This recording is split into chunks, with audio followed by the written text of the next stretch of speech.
कुएं की आत्मा, अधूरी प्यास। गांव के सन्नाटे में एक पुराना कुआं था जिसके पास कोई रात को झांकने तक की हिम्मत नहीं करता। कहा जाता है उस कुएं की गहराई से किसी औरत की चीखें और सिसकियां गूंजती है। लोग मानते हैं कि उस कुएं में डूबी हुई आत्मा अब भी भटक रही है।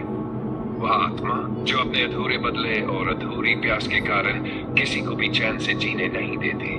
कुएं की आत्मा। गांव के बीचों बीच एक प्राचीन कुआं था। देखने में वह साधारण लगता था, लेकिन गांव वालों के दिलों में उसके नाम से ही भय की लहर दौड़ जाती थी।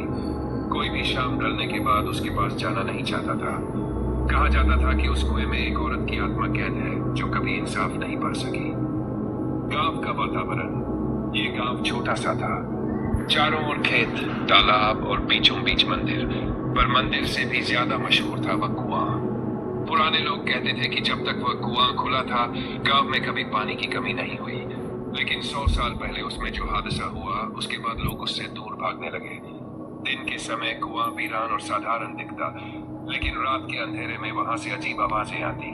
कभी किसी औरत की सिसकियां, कभी पानी की छींटों की ध्वनि, मानो कोई भीतर से बाहर निकलना चाह रहा हो। आत्मा की उत्पत्ति। गांव में एक औरत रहती थी, चंपा। वह गरीब थी लेकिन दिल की बहुत साफ। लोग उसकी सुंदरता की मिसाल देते थे, मगर किस्मत ने उसके साथ खेल खेला। गांव के कुछ लालची लोगों ने उसके ऊपर चोरी और जादू टोना करने का झूठा इल्जाम लगा दिया। लोगों ने उसे गांव की चौपाल में बदनाम किया, ताने दिए और समाज से बाहर कर दिया। अपमान से टूटी चंपा ने एक रात कुएं में छलांग लगा दी।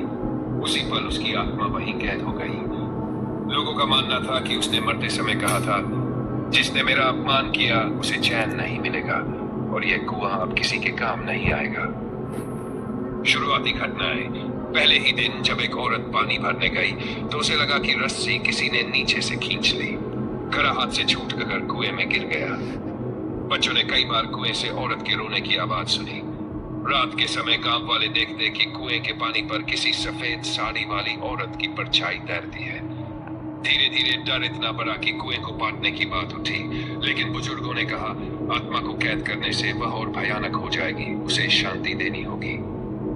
रमेश की कहानी। सालों बाद एक युवक रमेश ने सोचा कि यह सब अंधविश्वास है। वह आधी रात को कुएं पर गया। जैसे ही उसने घड़ा डाला, कुएं के भीतर से उसकी ही आवाज गूंजी, रमेश रमेश। उसका खून जम गया।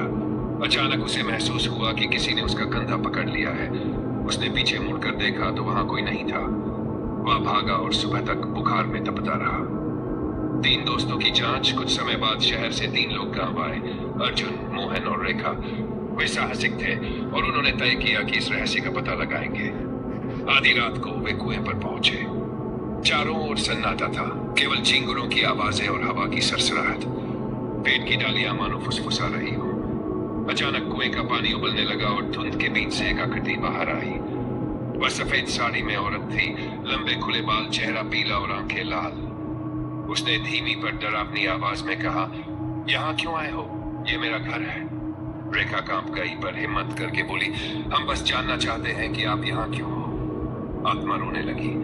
उसके आंसू पानी की बूंदों जैसे चमक रहे थे। गांव ने मेरा अपमान किया, मुझे झूठे इल्जाम में फंसाया। जब तक मेरा सच बाहर नहीं आएगा मैं यहाँ बंधी रहूंगी। रहस्य खुलना। अगले दिन तीनों ने गांव के बुजुर्गों से पूछा। धीरे धीरे सच्चाई सामने आई।